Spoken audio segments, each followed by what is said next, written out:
HPU में युवा सांसद प्रतियोगिता का आयोजन किया गया। युवा सांसद के उद्घाटन अवसर पर राज्यपाल श्री प्रताप शुक्ल ने कहा कि भारत को विकसित राष्ट्र ही नहीं बल्कि विश्व गुरु बनाने में देश की युवा शक्ति पूरी तरह से सक्षम है।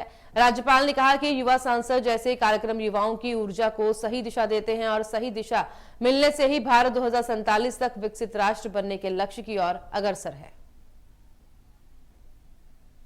डायरेक्टर हूँ HPUILS Himachal Pradesh university institute of legal study, Chaura Maidan, Shimla.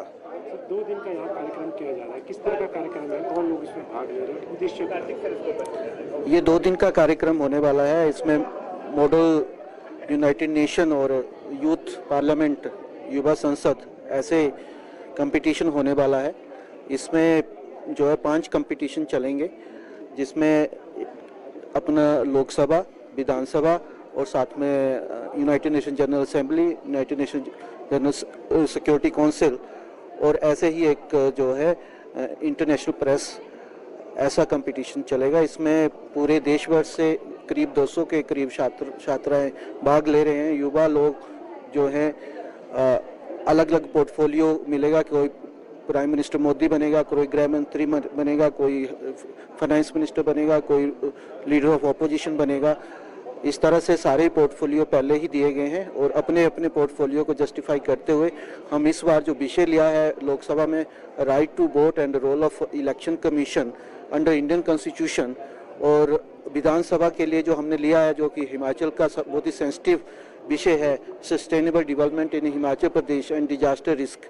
इसी तरह से हमने इंटरनेशनल लेवल के जो इकोनॉमिक टैरिफ का विषय और ऑपरेशन सिंदूर से रिलेटेड न्यूक्लियर थ्रेट्स का कुछ ऐसे प्रश्न और इनसिक्योरिटी इंटरनेशनल लेवल के ऊपर आई है, उसके ऊपर बच्चे डिबेट करेंगे और जो विजेता होंगे उनको प्राइज दिए जाएंगे कल शाम को। उद्देश्य क्या रहता है इस तरह के कार्यक्रम? इस तरह के कार्यक्रम जो है बच्चों को एक एक्सपोजर देते हैं। सबसे पहले बच्चे बहुत जोर लगाते हैं कि जो उनका फेवरेट लीडर हो उसी को वो ही उसका ही उनको करैक्टर मिले और उसकी तरह वो रिप्रेजेंट करे।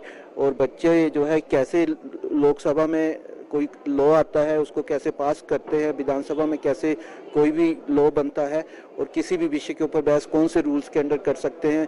इंटरनेशनल लेवल के ऊपर हम जब जनरल असेंबली में हम लोग कोई एज ए कंट्री रिप्रेजेंट करते हैं तो उस कंट्री का रोल कैसा रहता है, डिप्लोमेटिक रिलेशंस कैसे रहते हैं। जनरल असेंबली में हम इस तरह से डिस्कशन करेंगे। इससे बच्चों को एक अलग तरह का एक्सपीरियंस रहता है और उनकी पार्टिसिपेशन से उनको अलग तरह का एक्सपोजर मिलता है और वो आगे उनके भविष्य के लिए एक बहुत काम आता है, उनकी पर्सनैलिटी डेवलपमेंट के लिए और लीगल और प्रैक्टिकल एस्पेक्ट